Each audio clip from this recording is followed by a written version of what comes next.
Good morning. This is R.N. Bhaskar from BKBB, an acronym for Bhaskar Ki Business Baatein. This is a channel that brings to you every week a policy analysis, an occasional business story, and an occasional conversation. But this program, right now, at 8:15 in the morning on weekdays, Monday to Friday, is about news behind the news. We take up information, news items, and we try to analyze it further. And yes, do remember three things I constantly remind you. If you're not a subscriber, please click the subscribe button. And if you like the program, please click the like button. It helps us enormously. And the third, most crucial, please tell all your friends about us. We want to grow our audience. Even though we are growing, we want to grow faster. And I know that today is the last day of this week. So have a great weekend ahead, but we'll talk about that later. Today my co-anchors are Katya. Welcome, Katya. And there's Anurag. Good to see you, Anurag. And among the three of us, we will discuss the following three topics. The first is about gold. Did you know much of gold was purchased secretly by central banks? And the second one is the curious story of Vijay Mallya. And the third is about the report card for India Inc. Let's go to the first story first. The first story is interesting because of many reasons. Customers love gold, but central banks love it even more. And did you know that central banks, according to Goldman Sachs, purchase nothing less than $8.5 billion of gold each month? But what is most unusual is that most of this buying is secret. Look at the chart. Look at the darker line. And you'll see how that has grown faster than the blue line. Why would gold be purchased secretly? We'll come to it just a second later. China is believed to account for most of the purchases. But then you must remember, China is also the world's largest producer of gold. It has its own mines, 368.3 tons annually. Next in line comes Russia, 331.1 tons. Now also remember that both China and Russia are backing the de-dollarization moves, and China's already announced an RMB payment system for all the BRICS nations. And many are believed to have agreed because it is not just a loan, it is not just a purchase arrangement, it is also backed by vendor financing for infrastructure. So China benefits, the client country benefits, and of course the new monetary system benefits. It's growing by leaps and bounds. And that could be one reason why much of the buying is secret. And besides, while China and let's say Russia are big purchasers of gold, many of the unidentified purchasers are in Switzerland, which means individuals have also preferred to buy gold without telling anyone about it. So you have a very interesting situation of people buying gold, which pushes prices up. Customers buy gold. As long as central banks continue purchasing gold, the gold escalation, the gold rush cannot be stopped. Okay, that's the end of my story. Let's go to the second story, which is equally interesting. Katya could be happy. It's a bad boy billionaire stories are always interesting. So Vijay Mallya has given a podcast. It's very rare. He stayed away from public life. See, he's, as we all know, he has defaulted on loans and he's living in the UK. And is actually, to be fair to him, he's always hounded. If he goes to a cricket match, etc., he's always hounded. But after a long time, he broke his silence. He has come on a podcast. He says, obviously, that he apologized, which is fairly rare for somebody like him, for the mess created by the flamboyant Kingfisher Airlines, which went down and brought down him with him.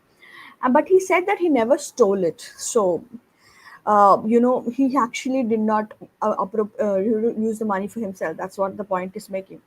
And then he's actually, if you remember, just to take you back from 2018, UK court has approved extradition. The extradition laws basically say that anything which is a crime in another country, in their country, should also be a crime in the country that they're staying in. For example, so financial crime is a crime even in the UK and and as well as India. So he could be extradited. He got UK court approved it in 2018, but he continues to put small hurdles and then keep staying back in India. There is a reason why he doesn't want to come. He says that he wants a fair trial and a dignified life. I think it's a little too much to ask, because he does loan and is one of India's most famous defaulters, and as he himself calls, a poster boy of bad loans. So what do you think, sir? Expectations of a dignified life is too much for somebody who is you know But uh, the case of Vijay Mallya is a little curious for many reasons. Okay, let me put a different story to it. And Vijay Mallya believes that he was unfairly treated because of one more reason. When he left India and his assets were attached, Kingfisher was a lovely airline, great standards, great great market acceptability. Why did the government not sell it off immediately? It could have recovered all the money for the bank. True. Why did you not do anything and let the assets ground to remain on the ground with a depreciating value? Today's worth nothing. I mean, the government emerged as a value destroyer, and that money could have been used to clear off the loans of Vijay Mallya, and you could still lead a dignified life. So Vijay Mallya has a grounds. Yes. If you remember right, for years Kingfisher, assets were rotting at airports, and there were Yes. fights between sales tax departments and banks on who should recover the assets. It's the bureaucratic red tape and lack of NCLT, not that NCLT is doing a great job, which has resulted in this mess. No, but there was a special case. The government could have come in immediately and said, "No, Right. we're selling it." Right. But it's a story where if Vijay Mallya is guilty, the government of India is guilty, and so many other people are guilty. Anyway, but there's a great story, and everyone is watching this space constantly to understand what is happening. Thank you. And now we go to a very interesting story, an analysis story by Anurag on India Inc. Good morning. India's corporate earnings seasons reveals survival through efficiency rather than growth. While Nifty50 shows modest earning growth, corporates are masking deeper structural challenges through aggressive cost management. The post-pandemic recovery has been fundamentally different as companies achieve profit growth not through expanding revenues but by squeezing margins to decade-high levels. Revenue growth has remained in single digits for 8 consecutive quarters, indicating demand weakness isn't temporary potentially structural. The collapse is in small and mid-cap performance is particularly telling. These firms saw profit growth plummet from 24% to single digits, suggesting easy post-pandemic gains are over. Moreover, companies cut costs so aggressively that wage growth has hit post-pandemic lows, further dampening consumer demand they are trying to overcome. Only niche sectors like value retail and premium real estate show resilience while broader consumption remains pressured. The brokerages reduced earnings projections still expect mid-teens growth over 2 years. This optimism appears misplaced when credit growth, auto sales, and real estate transactions are all slowing simultaneously. Expecting consumer, telecom, and banking sectors to drive future growth seems contradictory given current headwinds in this very areas. Furthermore, the market valuation are compounding this challenge as stock trade at expensive multiples while business fundamentals weaken, suggesting the traditional earnings returns relationship may not hold. Companies are buying time through margin expansion, but this strategy has natural limits. Speaking of limits, the recent global uncertainties are off the charts as macroeconomic challenges in the US and Europe trigger IT downgrades, while domestic indicators show synchronized slowdown across sectors.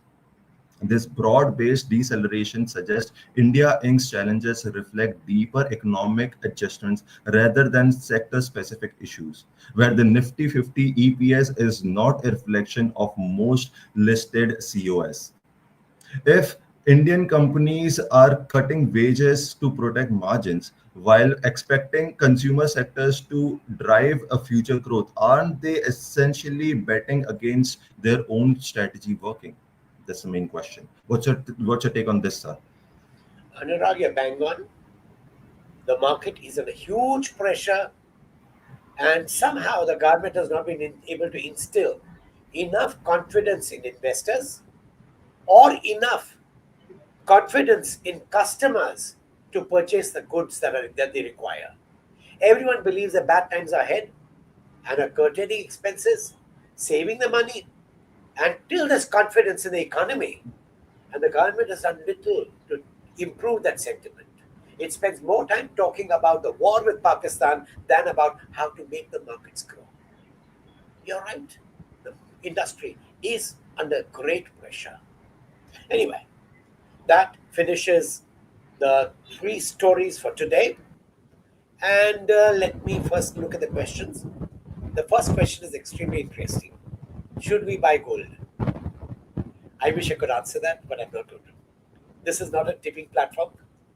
It's not an investment guide. You should look at the trends. And one more little thing. Don't always go by demand and supply in gold. A lot of gold pricing is managed by gold producers who go into hedging and de-hedging constantly. And that is what determines prices. So when you enter into any market, especially gold, do your own homework, take your own risks. I cannot predict whether the gold price will go up or not. And the second, will Mallya return to India? I don't know. Katya, what do you think? I think he'll drag it out as much as he can, sir. And then he is going to drag it out. But I like the fact that Indian government is very keen on bringing him back to prove a point. And like I said, loan recovery was messed with bureaucrat. In fact, the sales department and banks didn't fight. No, the whole they couldn't even sell his private chopper, etc., etc. There were lots of issues there. So yeah, government also made mistakes, but Mallya also cannot say things like, people have been let off for worse crimes. Why are you not letting? It's a very, very, very atrocious logic, if you tell me. But yeah, might he might become the Dawood of the financial world. Also, we never know. No, but it's very strange, Katya. Almost every absconder is still absconding. Yeah, because money can buy a lot of things. Freedom is one of them. You bet. But thank you. It's a great story. But let me ask. There's a third question that's come up, and this is about the corporate sector. Should one invest in shares? I don't know. Again, this is not a tipping platform. I know the company is under pressure, but even with companies under pressure, you can always find good investment opportunities. Do your homework. You're studying well. Some people have started investing again. Some people prefer going to mutual funds. What you should do is your choice. We only inform. We don't recommend a share, recommend a market practice, recommend an investment. You've got a weekend ahead, Saturday and Sunday. Have a lovely weekend. And yes, I'm looking forward to seeing you once again on a Monday morning with a new story, with 3 new headlines, and love to have you with me all the time. A reminder, please click the subscribe button. Please click the like button and tell all your friends about us. Take care. All the best.